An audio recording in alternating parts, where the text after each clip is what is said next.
Assalamualaikum warahmatullahi wabarakatuh. A'udzubillahi minasyaitonirrajim. Bismillahirrahmanirrahim. Alhamdulillahi rabbil alamin. Hamdan syakirin wa na'aqibatu lil muttaqin. Wassalatu wassalamu ala rasulina Muhammad wa ala alihi wa sahbihi ajma'in.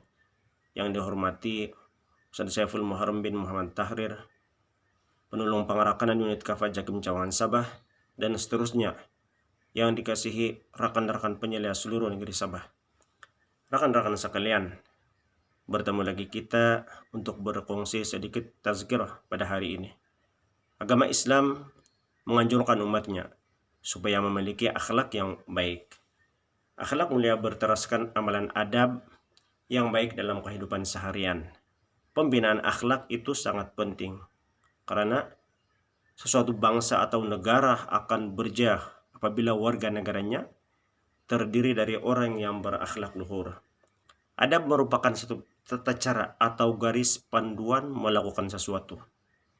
Sekiranya adab ini sentiasa diamalkan, ia akan menjadi satu kebiasaan. Adab yang digariskan oleh agama Islam perlulah diikuti dan diamalkan oleh setiap penganutnya supaya segala perlakuan atau amalan seharian kita betul mengikut lunas agama serta menjadi satu ibadah yang mendapat ganjaran daripada Allah Subhanahu wa taala. Islam telah menetapkan adab dalam kehidupan seharian yang perlu diikuti. Adab menurut bahasa bermaksud tingkah laku atau tutur kata halus dan bersopan. Manakala dari segi sudut istilahnya pula, adab Islam adalah merupakan himpunan panduan hidup yang disusun berdasarkan tunjuk ajar daripada Rasulullah Sallallahu Alaihi Wasallam melalui Al-Quran dan As-Sunnah serta seharusnya dipatuhi. Sebagai contoh, adab tidur, adab makan, adab menuntut ilmu, adab berjalan dan seumpamanya. Adab Islam meliputi semua aspek kehidupan, bukan sahaja bermula daripada tikar sembahyang, malah sehinggalah ke pintu tandas.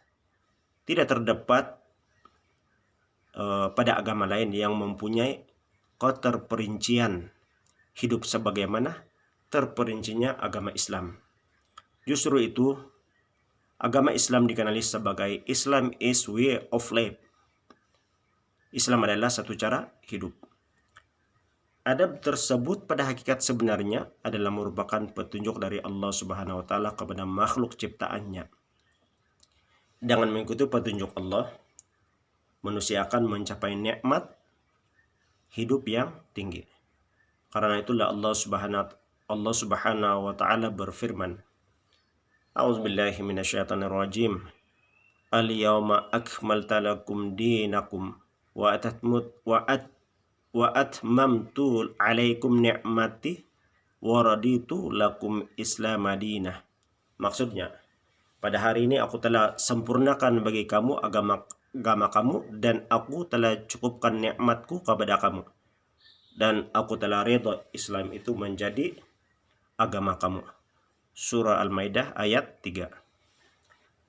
Rekan-rekan penyelia sekalian, sebagai agama yang syumul, Islam bukan sahaja memberi fokus terhadap aspek kepercayaan, malah kepada amalan dan ibadah juga. Bahkan turut menyusun atur tindak tanduk dan perwatakan manusia sesuai dengan tugas manusia sebagai khalifah Allah di muka bumi.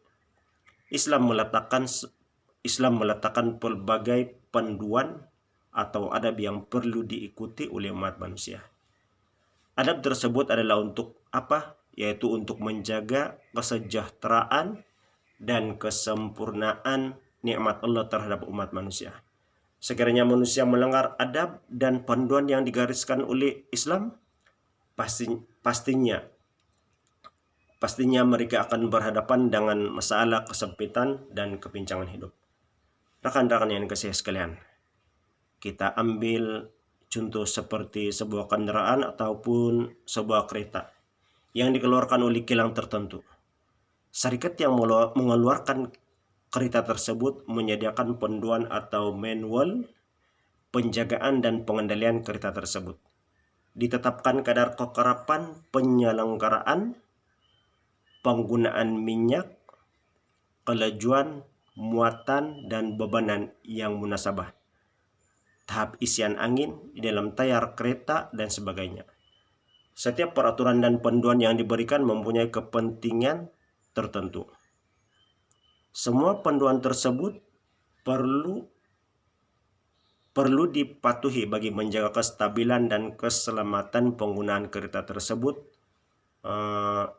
serta mengelakkan semua bentuk bahaya yang boleh mengancam pihak lain. Sekiranya peraturan tersebut tidak dipatuhi, pasti akan menjejaskan keberkesanan dan ketahanan kereta tersebut.